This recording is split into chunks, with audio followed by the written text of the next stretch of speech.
Bonsoir à tous, bienvenue sur Gauloise TV. Content de vous présenter un match qui oppose la Gauloise à l'UNAR. Mais ça sera plutôt plus l'UNAR face à la Gauloise car on est sur le terrain de l'UNAR au stade des Abîmes. Et là, je vais vous présenter un ami qui est venu commenter le match avec moi. Bonsoir. Donc pour toi, qui est favorite pour ce match? L'UNAR ou la Gauloise? Au vu du classement, déjà, je pense que c'est la Gauloise, puisque la Gauloise est 6e au classement et l'UNAR occupe une des trois dernières places du championnat. Ok. Et là, nous allons voir la formation des Gaulois. Donc, pas beaucoup de changements. Seulement Ulrich Vandal est de retour en attaque, à la pointe de l'attaque. Lucas Larochelle aussi est titularisé. Il n'était pas titulaire face à l'USBM. Et là, c'est la Gauloise affiche son équipe type face à l'UNAR. Bon, pour ceux qui connaissent déjà le résultat, vous allez enfin savoir qu'est-ce qui s'est passé dans le match. Pour ceux qui n'ont pas pu assister et ceux qui ne connaissent pas encore, je vous laisse découvrir. Il y a quand même beaucoup d'absents du côté de la Gauloise, avec des blessés, des suspendus. Ça va être quand même un match avec une équipe remaniée. Donc, première action gauloise avec Wendy Fortuné qui tente de lober le gardien de l'UNAR, mais sans succès. Là, on se rend compte d'un bon pressing de Dimitri Angeli sur le côté qui permet à Rudy Vouto de récupérer le ballon. Et peut-être là, l'ouverture du score pour les Gaulois et Wendy Fortuné qui manque cette occasion. Malheureusement, selon toi, il devait la mettre. Oui, c'est quand même une occasion qui doit finir au fond, ça. Et ballon pour les Gaulois. Dimitri Angeli, Lucas Larochelle, qui a bien vu. Peut-être Wendy Fortuné. Non, ballon récupéré sur Rudy Vouto. Et les Abimiens qui peuvent procéder en compte. Toujours ballon dans les pieds des joueurs de l'UNAR. Oh là là, ballon aux abords de la surface. Mon joueur de l'UNAR et c'est le but. Ouverture du score pour l'UNAR face à la Gauloise, malheureusement. Ouais, c'est un ballon dans le dos. On voit que la défense de la Gauloise a été prise dans le dos par ce long ballon. Et là, la Gauloise qui menait 1-0 sur le terrain de l'UNAR. Nous allons revoir cette action ralentie. Comme tu as pu le dire, effectivement, c'est un ballon dans le dos. Et là, les défenseurs n'ont pas eu le temps de suivre cette action, glisser dans le dos de Laurent Miché. Malheureusement, peut-être mauvais placement de François-Xavier Duflo, qui ne peut pas empêcher ce ballon d'entrer. Et bien joué pour les joueurs de l'UNAR. C'est collectif parce que même au milieu de terrain, ça devait monter plus vite. Derrière, ça devait suivre aussi. Et là, 1-0 en faveur de l'UNAR. Nous allons voir comment les joueurs gaulois vont réagir dans ce match. Mais c'est toujours un ballon dans les pieds de l'UNAR qui font preuve d'inspiration face à la défense de la Gauloise. Et là, Dimitri Angeli. Lucas Larochelle. Lucas Larochelle, peut-être pour... Mais ballon capté par le gardien de l'UNAR.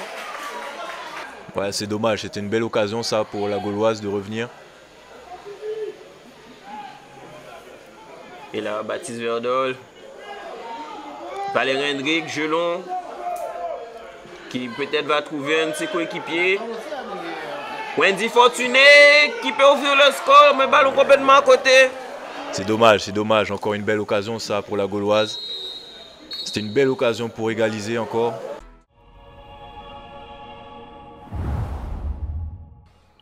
Et du retour du vestiaire, toujours 1-0 pour les joueurs de l'UNAR. Et Valérie Hendrick. Ballon décalé par Rudy Vouto et la frappe captée par le gardien. C'est une belle frappe, ça manquait un peu de conviction de la part de Wendy Fortuné. Dimitri Angeli, peut-être sous cette action. Toujours pas, malheureusement. Les joueurs gaulois n'ont toujours pas réussi à égaliser lors de ce match. Ça pousse, mais la Gauloise n'est pas à l'abri là. Ils ne sont pas à l'abri de deuxième but des Abimiens. Et peut-être c'est là le deuxième but des Abimiens. Quand les Abimiens sont bien placés dans la surface de réparation, mais ballon dévissé par l'attaquant abimien. Baptiste Verdol. Oh là! Contre-attaque pour les Abimiens justement. Peut-être qu'ils vont inscrire leur balle de 2-0, mais ballon bien capté par Téjou Frédéric. Une grossière perte de balle au milieu de terrain qui a failli se transformer en passe décisive pour l'équipe adverse. Et c'est toujours le cas, ballon toujours dans les pieds des Abimiens. Car les Gaulois n'avent pas retiré ce ballon, ça pourrait peut-être les coûter cher. Encore peut-être sous cette action, et c'est le deuxième but de Lunard face à la Gauloise. Lunard qui met la Gauloise en mauvaise posture. La Gauloise pourtant favorite, même si elle joue à l'extérieur. Eh bien, les joueurs abimiens montrent qu'eux aussi, ils ont envie de gagner ce match et font preuve d'inspiration lors de cette rencontre.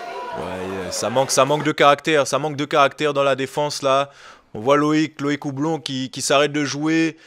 Valérin qui s'impose pas dans le duel. Verdol Baptiste qui revient aussi. C'est trop juste.